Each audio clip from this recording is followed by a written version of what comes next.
And we're back.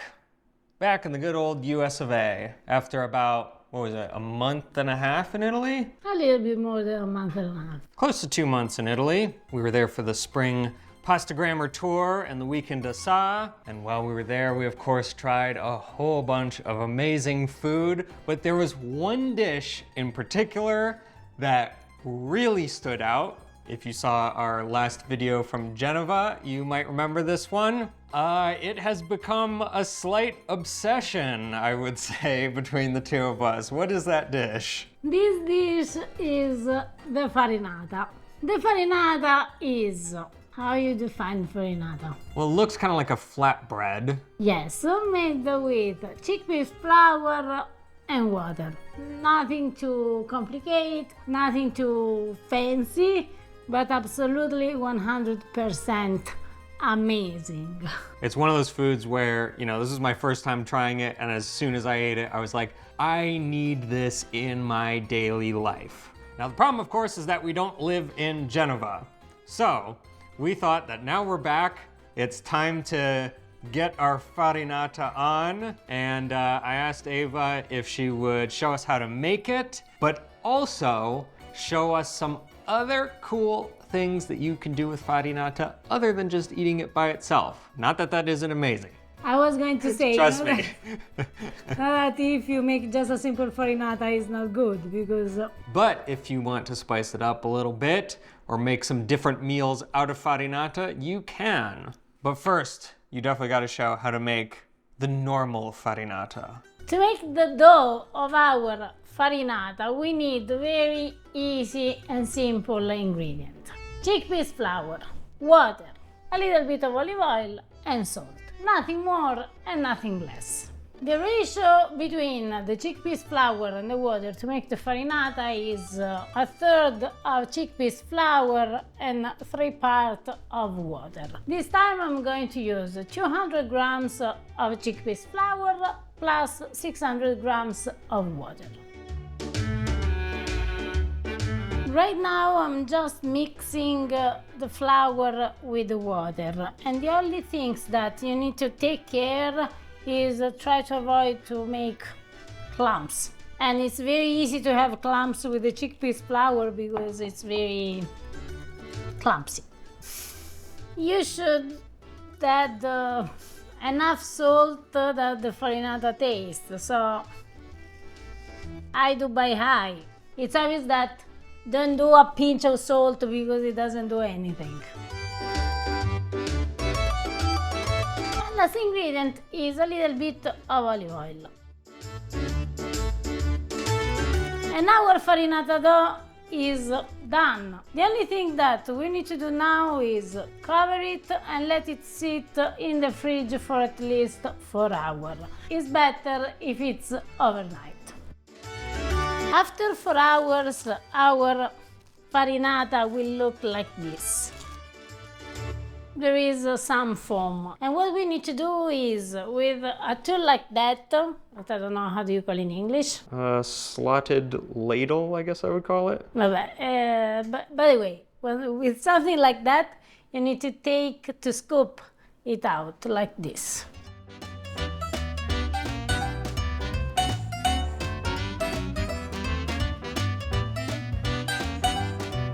And with a whisk, we need to mix it to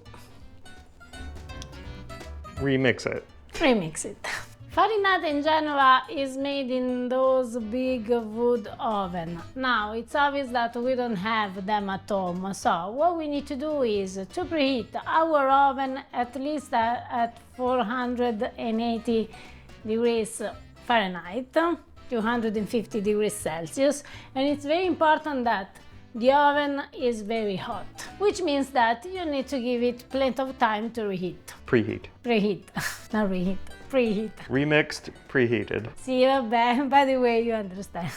I don't have the big pan that they use in Genova to make the farinata. So what I'm going to use is a 12 inches, you call this pizza pan.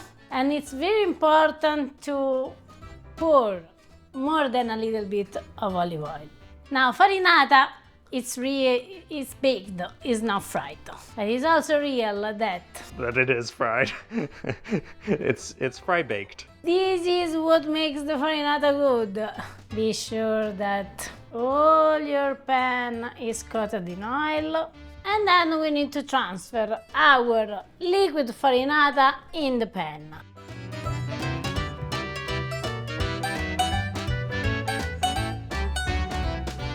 And you need to whisk to make the oil actually. Oh, mix in? Ooh. So now you do realize that you need to now carry this to the oven. I know, Albert.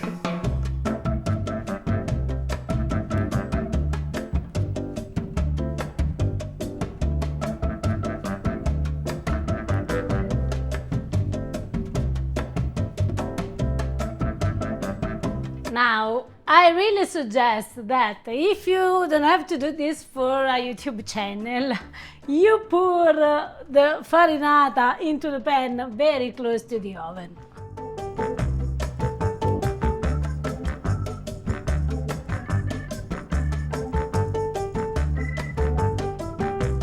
Now, we let it cook until on the top is very golden and crispy. Is it looking nice and crispy? See, it's getting there. Oh, yes. I'm happy. So am I, Ava. I'm very happy. So am I. Oh, I feel like I'm back in Genova. Happy I finally have Farinata dance. This is the farinata dance. The Farinata dance. I'm so excited to have this. You're not the only one, Albert. Me too, because you know how much I love farinata. And finally, we can share the farinata with all our friends. Without further ado, I'm gonna cut right into this. I don't know if you can hear that crispy, crunchy cutting sound, but it is a good sound. Now here we made the basic version, but it's also real that you can add a little bit of black pepper, some rosemary if you want to give more punch. I loved this traditional version, so I did this one. Don't underestimate simplicity. No, never, please, never. Oh, it is a thing of beauty. I know if you haven't had it, it doesn't look like much, but it's just one of those foods that you gotta try to understand. So, buon appetito! Buon appetito. I'm back on those stairs in front of the church in a sunny, fresh Genova. I'm actually very surprised at how good it is, considering that You don't have the wood oven? the wood oven, yeah. Obviously a wood oven does things in terms of flavor when you're cooking with real wood. Because the smoke of the wood and all the rest. But this, The effect, the texture, the crispiness on top, I was skeptical that it would be as good, but no, it's totally there. You know, it kind of functions like bread or like focaccia, but because it's chickpea flour, it is just so flavorful. and it's one of those kind of food that you can eat as a snack, or take all of it and eat as lunch, as dinner. The more you eat, the more you want it. Speaking of which though, so we ended up being in Genova for about 4 days, and after we made that video and I had farinata, it was just so amazing. We ate it every single day, often multiple times a day, and in different ways. They do different things with farinata other than just eating it like this. So you really can make a bunch of very incredible meals with it, and I think it's worth exploring some of those. And I'm so happy to do because it means that I can eat them all again. More farinata! If it happens that you go to Genova, as we did, you will find the farinata simple as the one we did before, we cooked before. But you can find the farinata also with something inside, mixed in the butter. In this case, we are going to use onion. It's important is that The onion, they are very, very thin.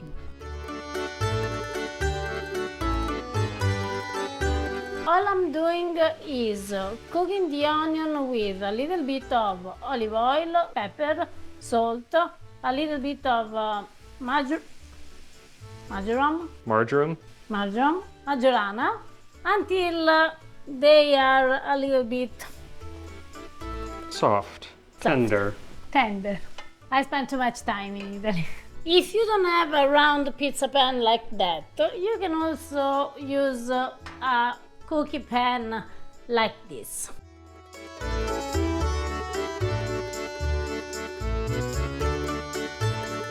I'm looking for a brush. Do we have a brush? No, it's okay. I need A also brush those. and some kitchen tweezers. Yes, I need also those. Don't worry. Thank you.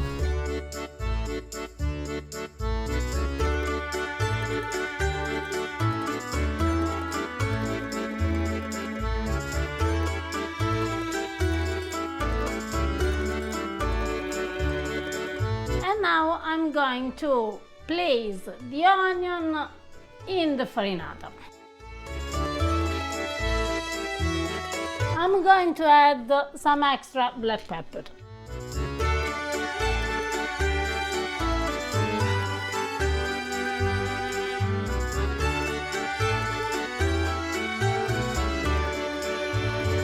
That smells good. I know. Onion farinata. You don't just have to do onion. There are other No, things you can do. do like, for example, zucchini. You can do cherry tomatoes. You can do also a combination between zucchini and onion, zucchini and cherry tomatoes, onion and cherry tomatoes. You can put peppers. You can put whatever you want. This one has a particularly amazing smell because But obviously cooked onions, they... they smell amazing. Yes. Buon appetito. What do you want more in life than a slice of farinata? This is the amazing thing about foods that are this simple, is that the tiniest little change, like just adding one ingredient, some onions, makes a completely different food. Here you taste the sweet of the onion with the black pepper and the chickpeas. Mamma mia. I don't know if I like more with the onion or more without. They're just so different. I don't know. They're both amazing in their own way. I don't know which one I prefer. Well, that was like me when we first ate the farinata, when I was comparing it to my favorite food of all time, which is, of course, pizza. This is one of those moments where, I don't know, if you put the most amazing pizza in front of me and this, I don't know which I would choose. I don't know. How do you choose between such great, amazing dishes? But you don't have to choose. We can put them together. You can use the farinata as we saw, simple, with something mixed in, but also as you would use a bruschetta, which means that everything you can put on a bruschetta, on a piece of bread, you can put on farinata. For this time I'm using cherry tomatoes, then I'm using some pesto because why not, it's from Genova. And then last but not least, I'm going to use my beloved Philadelphia.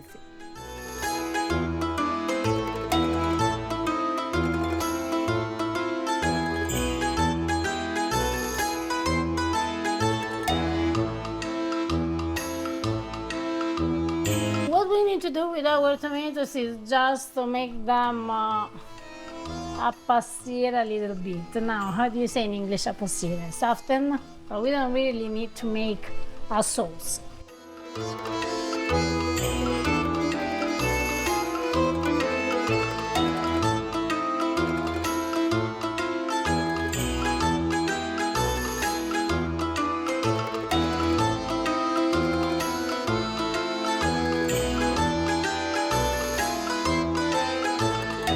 After the farinata cools down a little bit, we can add our toppings.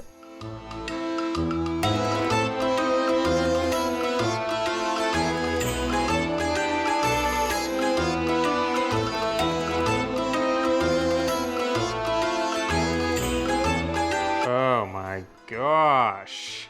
It's Farinata pizza. It's Farinata. Now don't start to create all these strange monsters in your minds and all over the world. It's a Farinata with a topping on top. It looks amazing. I know, but it's still a Farinata, Harper. It's not a pizza. Oh my gosh, I'm so excited. If you did see our video from Genova, you know how much I love pesto. And by now, you definitely know how much I love Farinata. And if you watch our video on Philadelphia cream cheese, you know how much I love Philadelphia cream cheese. You know how much I love tomatoes. Oh my gosh, I'm so excited to eat this. Oh, for crimini's sake. Oh, you can't believe how good is this. Okay, you know how there's like that trend of people making like pizza crusts with cauliflower if they want like a, gluten-free pizza crust or something? Don't do that. Don't do that. Make this. If you're gonna make like a vegetable-based pizza crust, make this, because holy smokes is this good. It's a protein pizza. Now I'm falling in this loop of calling this pizza. It's not a pizza, it's a farinata. Do it and call it with... You started it. But you don't have to choose. We can put them together. You can eat it by itself, you can put stuff in it, you can make something approximating a pizza with it. The only thing I feel like I didn't see in Genoa, but that makes total sense to do, is some kind of like farinata sandwich. Harper, they do make something that it's a kind of sandwich. Kind of. Before I showed you how to stuff the farinata with the onion, but now I'm doing something that is closer to a sandwich. At least the result will be closer to a sandwich. I'm going to stuff this sandwich farinata with ham and mozzarella, ham and cheese. For this kind of farinata, I'm going to use a paella pan. This paella pan looks much more like the normal pan for farinata, and I'm using this because I need a higher pan, otherwise I will risk to splash the farinata all over my floor, and I don't want to clean it. We place just some prosciutto in. How much prosciutto? How much as you want. And when I say prosciutto, I mean prosciutto cotto, that in English is ham, not prosciutto crudo, because otherwise it will be just a piece of salt. A little bit of mozzarella, or the cheese that actually you like. To make this a farinata sandwich, we need to put inside this pan a little bit more butter until the butter actually covers all the stuffing.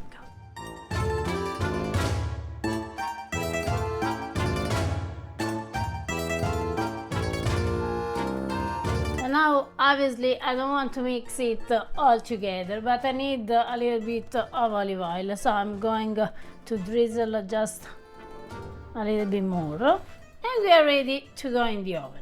Not us, but the farinata goes in the oven.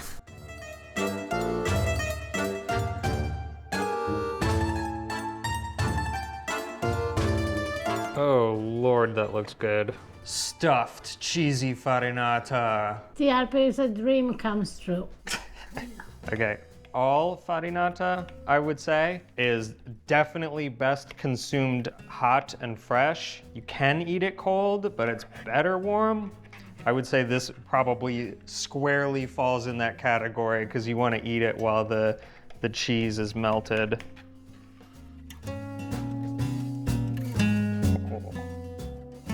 Okay, I don't know necessarily about sandwich, but it looks freaking good. It looks like a torta salata. Oh yeah, it kind of does. Buon Buon appetito. appetito. I didn't think that the pizza one could be topped. That tops it. There are so many things, not just in Italian cuisine, in like world cuisine with ham and cheese. It's one of the most classic food combinations ever, and yet I've never had anything that tasted like that. So the things here is that from the most simple to the most complicated. That is not complicated. You have such an amazing dish, and all of them that is different. Completely different, all with that same base, that amazing chickpea flour flavor. I love this food so much. You can do so much with it. While I'm sitting in front of this stuffed treat, it's making me think about another stuffed treat that this pasta grammarian made exquisitely. This is panino napoletano. As the name said, is from Napoli. That is a city very similar to Genoa in terms of good food, good people, an amazing place to visit, and these friends made a wonderful job. We hope you guys enjoyed the video. If you did and you want a way to support the channel while also getting something awesome in return, consider pre-ordering our new cookbook, The Italian Family Kitchen. This book has been literally years in the making, years, and it's finally almost ready. It'll be released in September. It is 100 recipes that we consider to be like the basic staples of Italian food. If you need to eat 100 Italian recipes before you die, these are the recipes. It's not easy to narrow it down to 100. It took several years. It took several years to understand which one. Please give this video a thumbs up and subscribe to the channel if you haven't already. We'll see you guys next time. Ciao. Ciao.